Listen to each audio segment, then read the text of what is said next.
Hello and welcome to Real Geeks. I'm Crash and Burn. With me as always is Mike Montgomery. How's it going, Internet? And a quick note before we start. This episode in particular, make sure you stay tuned right to the end because I've come up with a small contest for this episode. Oh my god. You might win stuff. Stuff! Oh! Stuff, yes. Tiny budget, also yes. Tiny stuff! Tiny budgeted stuff! Yay! If the internet has proven anything, it's that people will absolutely chase themselves off a cliff for some cheap crap. So stay tuned. It's gonna be great. In particular, if we are known for anything, it's cheap crap. Huzzah! Which today's film was not. I mean, it was definitely cheap, but it was not crap. No. It was far from it. Today's one of those movies where you feel lucky to be a fan of cinema. You truly see the potential that this artistic form can have, and you feel, thank God, you feel like all of those years watching B and C, and yes, even the D grade Nick Cage movies had a point. I feel vindicated in my terrible taste in action films. Right? and for that and many, many other reasons, I want to thank Nick Cage for making the unbearable weight of massive talent. What's the worry here, Nick? You've lost some of your talent as an actor? No. What did he say? He says he loves you, but he went in a different direction. I'm done. I'm quitting acting. Tell the trades, it was a tremendous honor to be a part of storytelling and myth-making.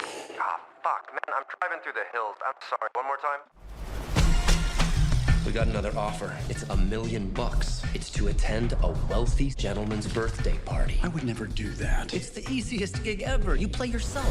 What do we know about this guy anyway? Is he into something strange? It's not like he's gonna want you to suck his dick or fuck his wife or watch you watch him fuck his wife. I wouldn't think so. Welcome to Mallorca, Mr. Cage. The guy that owns this house, what's his name? Javi. Is Javi gonna want me to, I am Javi. Nick Cage. Oh, and I have to absolutely second the thanking of Nick Cage because if nothing else, the way that this man is so clearly willing to make fun of himself, fucking respect. Pure and simple. This is a biopic. I mean, it's not really a biopic. It's more like an ongoing character examination of a caricature of oneself. Yeah. But that's how you do a Nick Cage biopic. You don't get someone to portray Nick Cage portraying other characters. One, no one has that kind of range and isn't just going to come off as essentially like a comedian doing a shoddy impression. On and on and on. No one can do Nick Cage except Nick Cage. So you get Nick Cage to do Nick Cage. And instead of having him redo all of his previous performances, you come up with this nexus point of all of his performances, all of his little choices and quirks and everything. Everything has a little bit of space in this, and you concentrate that into a delicious ball, and you eat the ball. Oh yeah. And you will be nourished as nourished as film goers, because it is delicious. Nick Cage's balls are delicious. Yeah, no, like, as much as officially this is an action comedy, I'm sorry, this is a biopic, but like you said, this is Nick Cage, so you can't do just any old biopic. This is a biopic of the internet meme that is Nick Cage. Because the real Nick Cage story, no one cares. The internet meme Nick Cage, you can go places. Yeah, and it makes complete sense that it is a biopic and it's an action adventure comedy, because ultimately that's what Nick Cage's career has been about. It's it's a biopic of the spirit of his career. As you say, no one gives a crap about like Nick Cage's actual biography. He dated and married some people. He made a shit ton of films. He was related to Francis Ford Coppola. He is related to, it's not like he was disowned, but yeah. I guess he kind of image-wise disowned himself. No one thinks, oh, it's that Coppola kid. No, Nick Cage is Nick Cage. He stands alone. He is his own orbit. And that's to be celebrated, not necessarily like memorized in a biopic where like some young ingenue actor goes up to some aging actor and it's like, Uncle Francis, can I make movies too? And Francis Ford Coppola's there with like, you know, Al Pacino and shit, and he's just like, go away, kid. No one's gonna watch your movies. No one's gonna watch your movies. No one's gonna watch your movies. And that becomes like this drive for him. No one gives a shit about that. No. We are here for Nick Cage at full Nick Cage, and Nick Cage delivers at full Nick Cage. Well, and also the funniest thing there, because when you mentioned the bit about him wanting to make movies, and I'm kind of going, now normally this is something I would pull out for the B-roll, but do you want another reason to hate Elon Musk? Oh, yeah, because I don't have enough. Now, were it not for Elon Musk and Tesla Motors specifically, there was a certain Hollywood star who wanted to spend $80 million to build his own movie studio. Guess who that star was? Yeah, I could see that. Yeah, I could see Nick being like, no, I must. I have to. For the art. Yeah, no, he wanted to build his own film studio. He wanted to do the whole Tyler Perry thing. And that is a world I would like to live in. I want to see that. I truly do. But as even he makes fun of in this film, I don't believe he is fiscally responsible enough for that to last very long. Like, say what you want about Tyler Perry's, you know, characters and plots and all of that, but the guy knows how to make and keep and spend money responsibly. Nick Cage owned T-Rex skulls. That's it. The IRS repossessed them at some point, I believe. And one of them, if I recall, was illegally purchased. Not that he purchased it illegally. He purchased it from someone and it was illegal, but it's like, Nicholas. Nicola. Yeah. Boobala. Stop.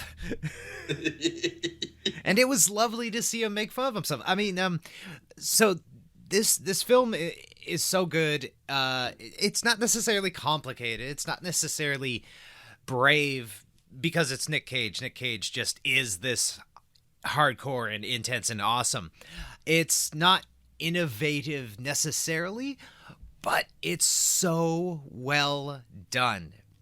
It's so soul searching for an idea of a man, and it's brilliant that the physical, actual person, the complicated guy that is actually Nicholas Cage, the actor, gets to portray all of that. He gets to portray his younger self, his ambition, his career orientation. He gets to portray himself as like the hopeful father figure he wants to be. He's in there as the goddamn endless nerd that he is. Every aspect of Nicolas Cage is here, and it's really incredible how well writer-director Tom Gormican managed to nail his character based seemingly entirely off just like impressions and caricatures based on his movie roles. It's fascinating. Oh yeah, and you say it's not innovative necessarily. I would kind of actually dispute that, even just insofar as cinema loves to reference other things and nostalgia and so forth. This film is a goddamn master class in how to reference something without making it super blatant, annoying, or overdone. Yeah, no, they were perfect with the timing and placement. Everything made sense. None of it was forced. It was all diegetic references. The only reason I don't say that it's necessarily innovative in that sense is more like a catty, self-aware, self-reflecting bit of art from a major movie or entertainment star is very rare, and this is one of those wonderful moments when we get to have one and it's good. But it has been done a few times, and I'm not trying to take away from it. I'm just saying, if you enjoyed this, if you really like this, check out Rocket Man, the Elton John movie, because it similarly just like takes issue and stock of every single foible and expectation and just drives right through all of them. And like it doesn't ignore, it doesn't necessarily go way over the top with it. It's just, here's warts and all, and hopes and dreams and ridiculousness and all of that. Same for Beyond the Sea. Steal it if you can, because it's a Kevin Spacey film, and Fair, no, who the hell wants to give that guy money? Precisely. But the film, exactly. But the film itself is a fantastic wink and nod, fourth wall breaking biopic of a 50s and early 60s pop singer who sung, like the crooner classic Beyond the Sea. It's not someone that would be necessarily all that weird, but by making it kind of that self-examination, you come up with something really special instead of like a typical biopic. And that's what had to happen with Nick Cage. This is the film that had to be. Oh yeah. No, like conversely, I just suggest that there is a bit of innovation simply because compared to a lot of the movies that we see nowadays where it's that constant, hey, remember this? Remember? Huh? Where, yes, they do that a couple of times here, specifically Guarding Tess, where they put that front and center. Guarding Tess of all things. But that at was, the same time, I feel like because it's Guarding Tess, it's such a relatively out there exception. Oh yeah. You can repeat it the same way they repeated Paddington 2. Like that's why it works, because it's like that was an odd one. Yeah, it totally still works. I'm not saying it doesn't. I'm just saying that there were a couple of times like that where they do put it front and center. But at the same time, there are also moments where you're sitting in a theater going, wait, are they doing The Rock? Wait, isn't that the cinematography from Captain Corelli's Mandolin? Wait, they're doing Face Off now, aren't they? That kind of thing. Like, it's not even a direct reference so much as the way that they're doing a particular scene. It's like, oh, wait, this is a nod to this movie, isn't it? Cool. And for me, it didn't break the film up until the very, very end when he finally stabs the bad guy, and it suddenly goes to that over-the-top, everything's super happy America ending. Yeah. And I was just waiting for it to like fade out, and he wakes up in a hospital and it's like, oh, you got shot. Yeah, no, like we took care of it, don't worry, but you got shot. Something like that. It went too over the top for one single instance at the very end. Everything else was perfect. And I immediately knew why it was like that. It wasn't like, oh no, everything's ruined. No, this whole film's shit. No, it was like, okay, yep, I get it. Okay, this is the exact moment when you could be too over the top with it, because it's the super happy good guy ending. Yeah, no, okay. I was going to say, I didn't have that problem at all, because for me, that entire end sequence was them basically going, yeah, we're just going to go full Nick Cage, Michael Bay here. And yeah, exactly. That's exactly what it was. The moment the tilt of the camera achieved both focus on the stars and the American flag in the background, we are at full Bay. And then also with that, and how it switched from the actual event to the movie premiere endings, that was one of the smoothest transitions.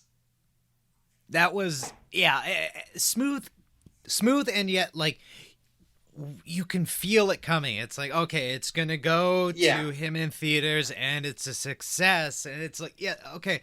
I kind of love how at the very end of it, it became so cookie cutter. Like, no matter what Nick Cage, the character, was saying throughout about wanting to do something, like daring, new, trying to find himself, all that, he ended up in a cookie cutter film of a Nick Cage film with a cookie cutter ending. It's quite frankly, I really can't wait to see more from Tom Gormican, and I'm so happy that Nick Cage, after apparently 3 or 4 times, finally said, yes, I will read the script. And like, it's self-referential in that sense, where Pedro Pascal's character practically is the writer-director of this movie, with the exception that I presume Tom Gormican is not involved in narcotics. I just want to get that out there. Tom Gormican probably is not involved in the narcotics trade. Well, and remember though, also, at least technically, neither was Javi. Technically, but yeah, for legal purposes, Tom Gormican is not involved in the narcotics trade in South America. So yeah, starring... I'm Nick fucking...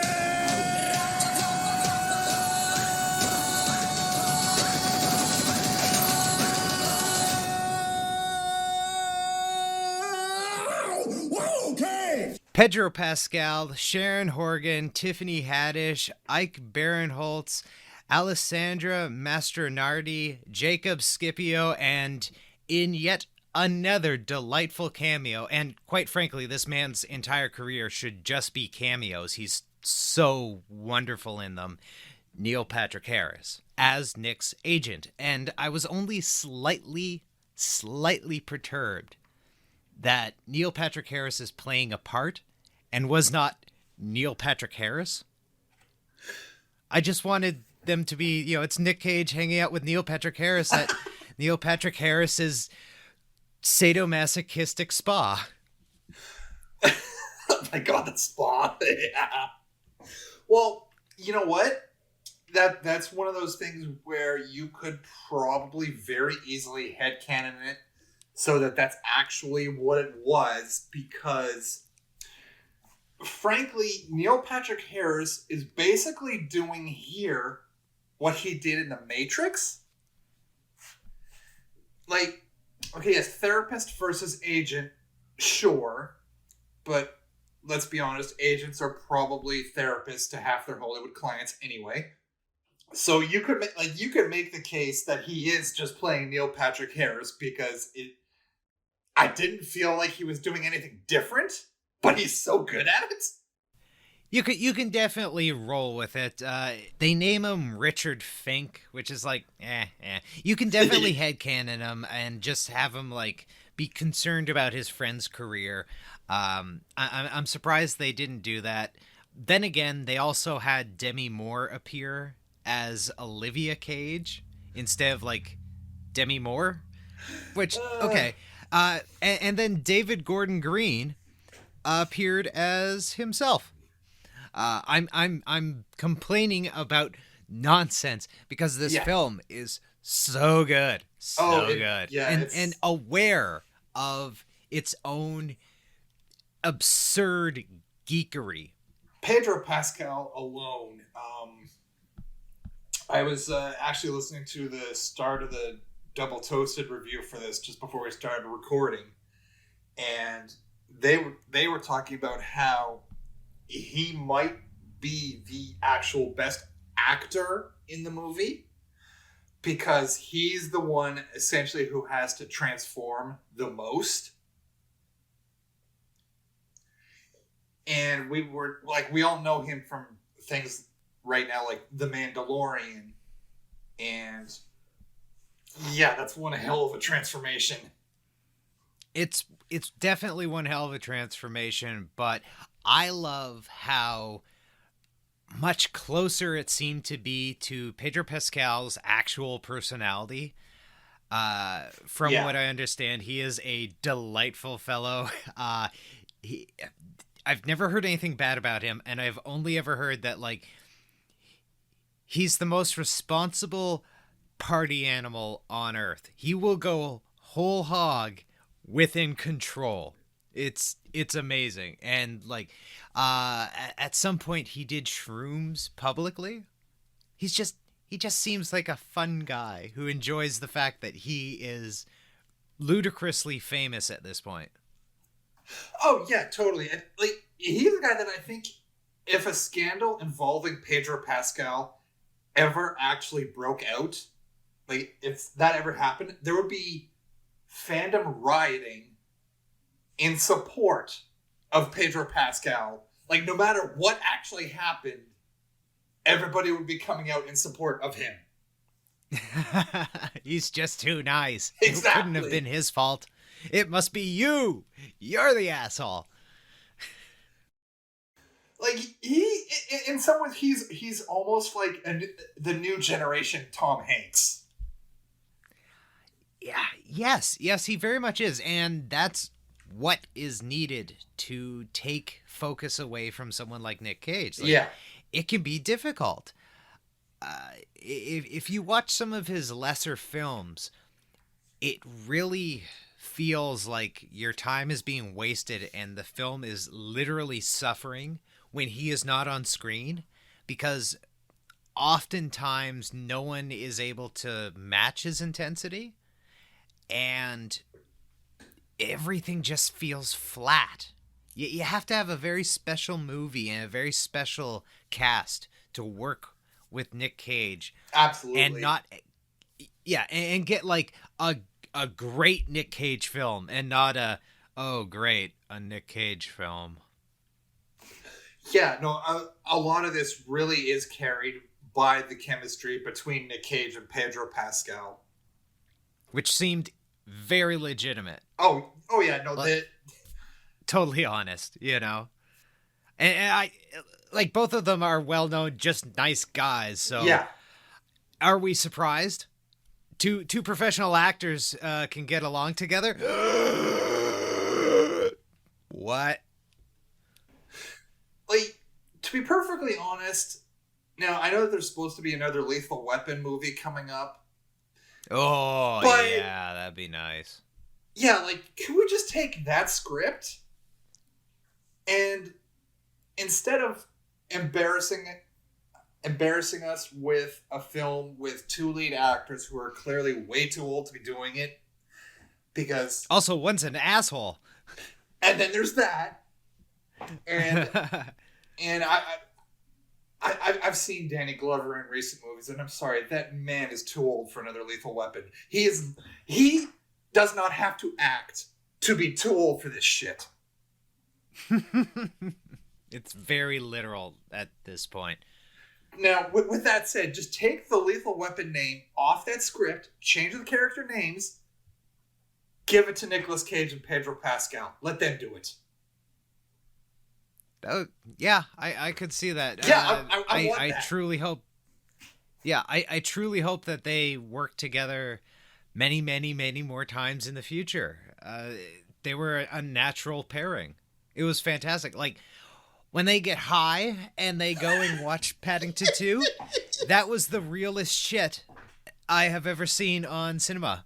Yes. And of course, respect to the universally accepted greatest film of all time, Paddington 2. Oh yeah, no, that, Long may it rain. Oh no, if nothing else, I left this movie thinking something that I have never thought before in my life, which is that I want to go watch Paddington 2. Have you not seen it? I've never seen either of them. Okay. So you don't even understand when people say Paddington 2 is the greatest film of all time, and Pedro Pascal's character says it is life changing. It's like having a religious experience. It's like taking the best shrooms on earth. It's like affirming sex. It's the first meal out of prison. There's no way to describe how perfect Paddington 2 is. And I'm kind of jealous that you get to experience that. Definitely watch them in the correct order, though. Paddington 1, then Paddington 2, so that you understand that after you watch Paddington 1, which is a damn good movie, and you'll be like, that was really good. I feel good about myself. I had fun. How could this possibly be made better? And strap your fucking self in for Hugh Grant, because he's gonna bring the heat. That man commits to his role in that movie the exact same way Nick Cage commits to himself in this and every other film. It's brilliant. It's genius. Even Hugh Grant himself says unabashedly, Paddington 2 is my greatest work ever. Like, period. Go watch it. No one's going to complain that we just spent 3 minutes talking about Paddington 2 in a Nick Cage review. No. Go watch it if you have not seen Paddington motherfucking 2. Oh. Burn in hell, Orson Welles.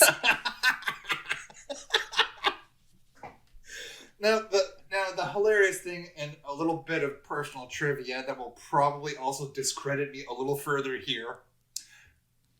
I've never seen either Paddington movie, but I've born in Winnipeg and grew up on Paddington Road.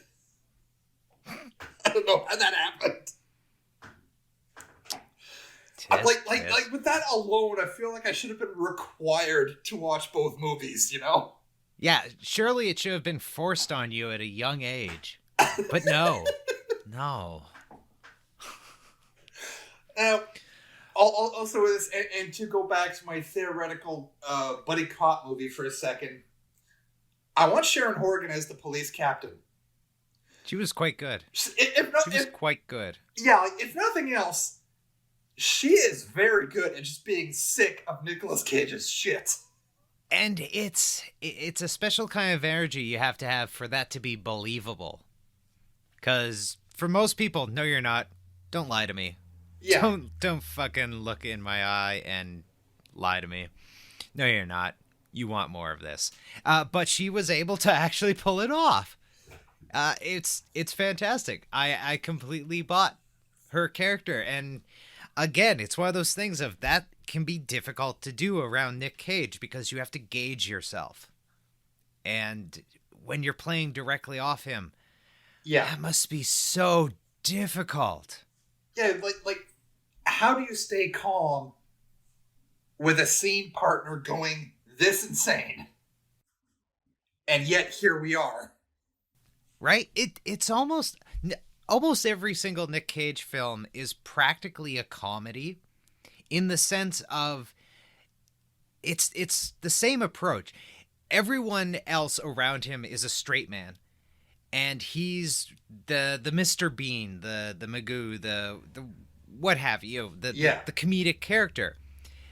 But instead of being comedic, you have to take it entirely serious, and it's over the top and all that. And it's fascinating that that's all that his performance approach really is it's just serious comedy. What if we did it the way comedy is, but it's entirely serious?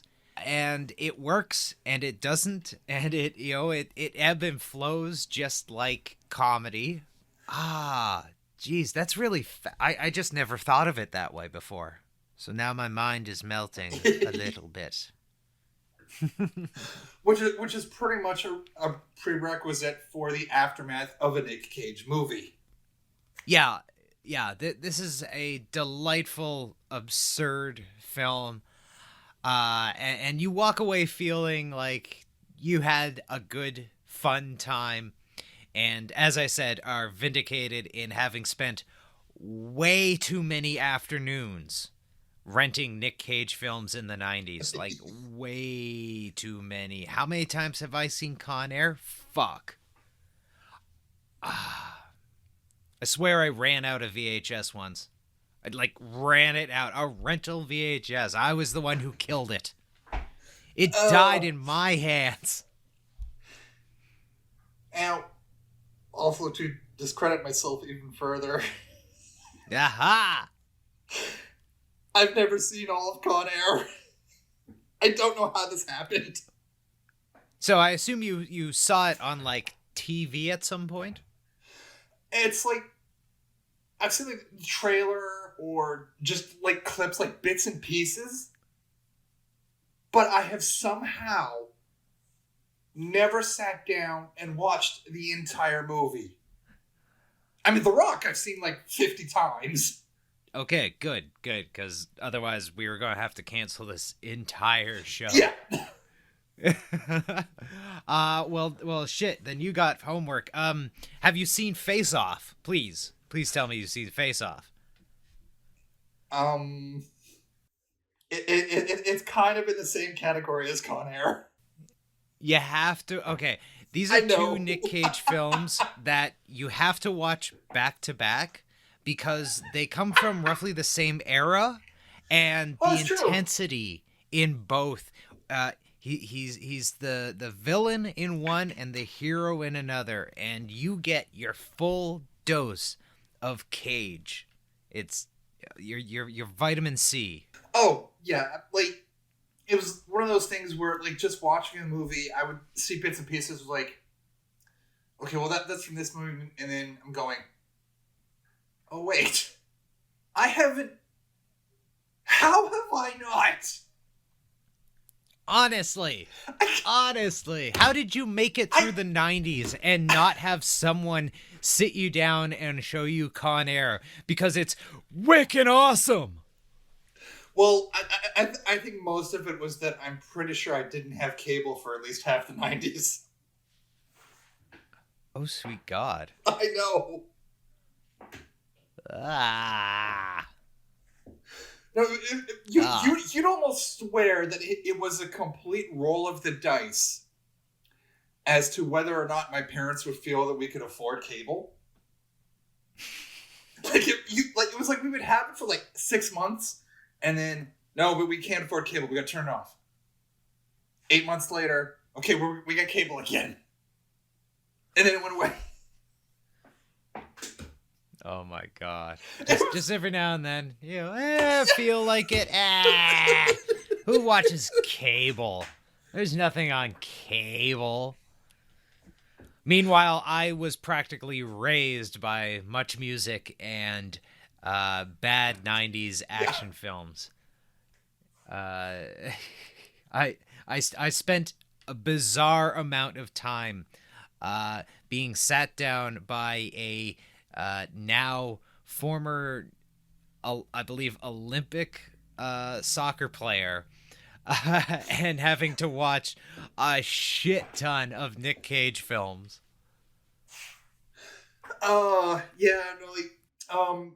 First and foremost, I want to apologize to my parents. Every time I bring this stuff up, I swear it is not meant in a negative manner. But second, literally the closest thing I have is going to the video store and renting Commando every other week for like 2 months straight when I was 8. That's some good shit. Absolutely.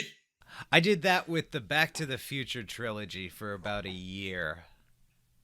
Oh, that was also a good call. That's some solid shit. Yeah. Yo, there were a few things missing in this. While it was an absolute delight to see a de-aged Nicholas Cage as his kind of internal monologue sort of thing, that was brilliant. I love to see that. I kind of wanted to see a few more characters like that, like various Nickies throughout his career, maybe referencing specific roles or something.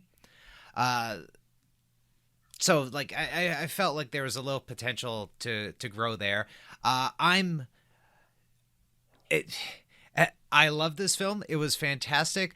I want to put that into context before I say I am burning mad that there were no Ghost Rider references that I could tell. How dare? How dare? I mean, fair. I on the surface at least, I completely agree, but I am also sitting here thinking about the story in this movie, and I'm kind of going, I don't know how you would fit Ghost Rider in. He tries to ride a motorbike and it goes horribly awry. Or like, just like when they get to that prop room, have one of the ridiculous like jackets there. Oh no, I understand he has made so many films and you have to make room and space for so many classic moments and characterizations and little hints and stuff. I know I'm sitting here upset that we didn't get a reference to a Marvel character in a film that literally complains about Marvel eating up the spotlight. I get it. It's ironic. I get it. But you want 4 hours of your day delightfully wasted? Go watch the Ghost Rider films. They are terribly good and terribly cheesy and just terrible. But in that way that films from the early 2000s, like comic book films from the early 2000s were, where the soundtrack's cheesy and cringe, but undeniably perfect for the film. Oh, yeah, absolutely. And yeah, it's very much that you're just going to have a good time. You'll have forgotten 90% of the movie by the time you're done watching Ghost Rider, but you're going to know that you had fun. Yeah, like, I'm pretty sure Peter Fonda wanted people to forget he was in that. Oh, no doubt. We should probably make note of the cinematic CIA. And I specifically note them as the cinematic CIA because they are very much the cinematic cliche of the CIA that just gets everything completely wrong and spends the whole movie doing things that no self-respecting CIA agent would ever do. You know, it's funny when you think about like good casting and such, and we already talked about how like Vivian, the good casting. Everyone was like well cast in this, but I definitely want to go out of the way to say I love whenever Ike Barinholtz gets cast as kind of like a guy who's over this shit. He is absolutely the perfect like schlubby dependable. He's schlubby, not interested, but still gonna go through it. He's one of those action star guys who will never be a full-on action star. I love him. He just doesn't fully have the look, but he's got a great like comedic action chops option for him. He can always be in these kinds of films as a tougher guy. I truly love watching his performances, and I was really overjoyed to just see him suddenly, and it's like, oh god, he's in this too. Yay. This film gets better and better. And perfectly cast. Everyone in this was great. Lily Sheen, terrifically bitchy. Little 13-year-old or 16, little 16-year-old who just, could you imagine having to live with that version of Nick Cage? As I understand it, his relationship with her is the only thing about Nick Cage that would definitely be wrong. Yeah, and I really love how you can tell kind of, you can get a sense of how good he must actually be as a father by how badly he allowed himself to be portrayed in this film as just self-centered and egotistical and just the biggest bore to be dragged around by.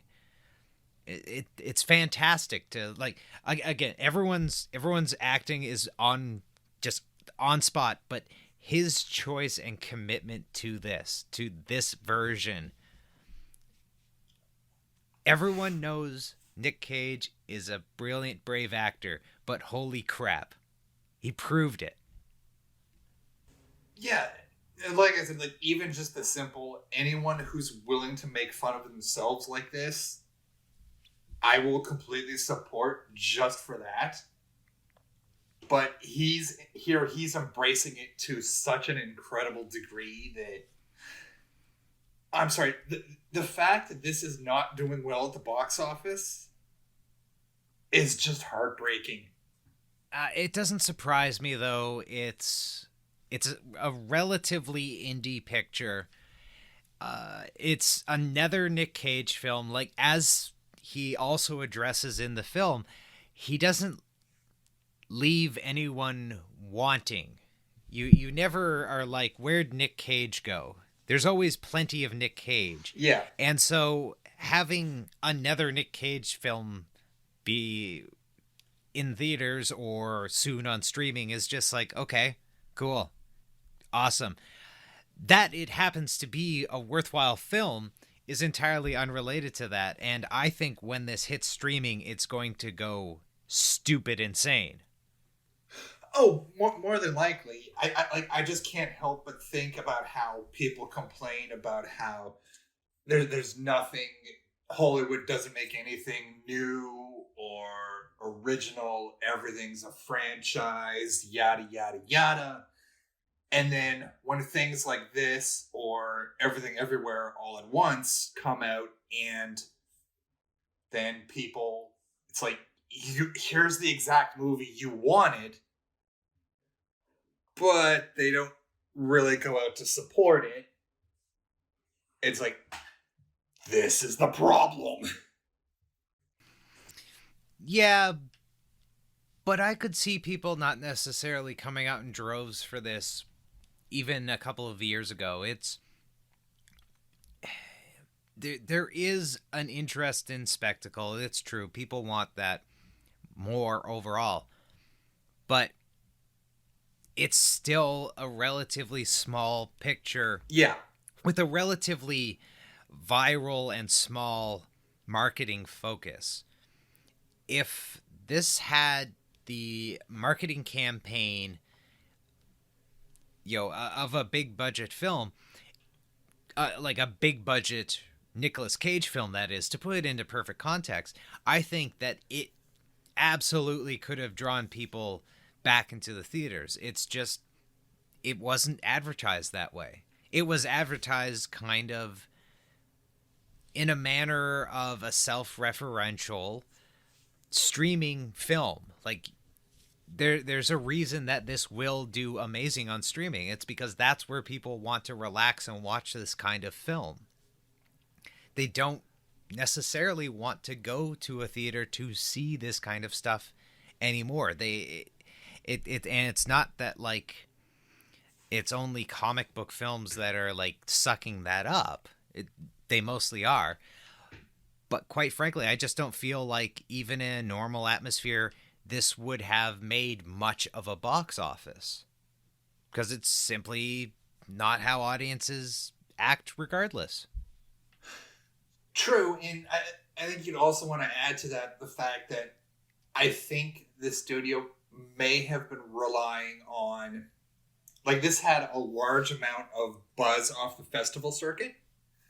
And I'm wondering if, in terms of marketing and promotion, they may have relied on that buzz a little too much.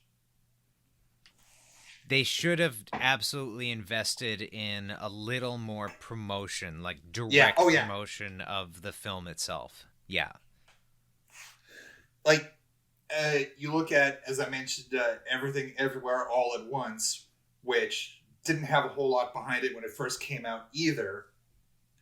But now it's starting to build up that word of mouth where it seems to be doing what a lot of animated films do, where they don't necessarily hit number one, but they find that nice little like 3 or 4 spot and just stay there for week after week after week. Yeah, and they just build up that profit. It doesn't matter that they never hit number one, because when you're still making that constant profit, you will get there. You will be successful. It doesn't matter. It's all about the dollar amount in the end, and I simply don't accept that the box office for this is the end of the film. Oh, I would certainly hope not. Like, I'm basically crossing my fingers that The Unbearable Weight of Massive Talent will do the same thing that Everything Everywhere All at Once did. Just find that nice little spot and just stay there. Yeah. At the very least, this will shoot right to the top of streaming the first couple of weeks it's available, as soon as someone can get their hands on it. So, all that considered, Mike, what do you give the film? Oh, what do I give the film? Well, now, I mentioned at the start a tiny little contest I wanted to do. I'm going to give a recommendation, and this is the part you want to pay attention to. I recommend that you pay the ghost to babysit Mandy and be sure someone's guarding Tess. Get mom and dad to take time off from the Humanity Bureau so that no family is left behind in the dying of the light, and drive to the nearest theater with your best Valley girl, knowing the Bangkok dangerous 8mm insanity you will witness as you're leaving Las Vegas. But don't drive angry, lest you accidentally crash into the rock and get pulled over by the bad lieutenant. Don't believe me? Well, it could happen to you, because make no mistake, missing out on the opportunity to be trapped in paradise with the wild at heart vampire's kiss of stolen brilliance will leave you standing on the frozen ground in a state of inconceivable primal rage in this dog-eat-dog world, feeling like a total outcast seeking justice by having a face-off with the werewolf women of the SS. Oh, and next, see Con Air. Now, the contest is, how many Nicolas Cage movie titles did I just drop? Email us at realgeekshfx@gmail.com or message us on Twitter at realgeekshfx. And the first person to send the correct number, or whoever gets the closest to it before our B-roll recording on Thursday, I'll email you a $10 gift card to our Redbubble store, which, if I remember correctly, is realgeeks.redbubble.com. And winner will be announced this coming Friday morning.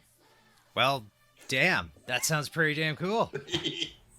Nice. Free swag. Precisely.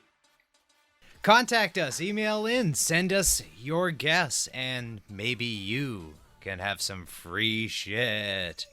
As for my review, I liked it. It was good. We all commit to life that makes you cry. Oh, we're all making life that kills you inside. Yeah, we must kill this love. Yeah, it's sad but true. Gotta kill this love before it kills you too. Kill this love. Yeah, it's sad but true. Gotta kill this love. Gotta kill. Let's kill this love. Thank you so much for listening to Real Geeks. I have been Crash and Burn. He has been Mike Montgomery. If you enjoyed this, please like, share, and subscribe. Leave a comment. Send us an email. Mike, what is that email account that I can never remember? Well, as I pretty much just finished saying. No, say it again. So you can't remember Repetition. It's Real Geeks HFX at gmail.com. Send us your questions, comments, cooking recipes, I don't know, home improvement ideas, contest entries. I don't care. I just want to see things in that email account that are not Twitter notifications. Send us your spam. I will take that. Until Thursday. Goodbye. See ya.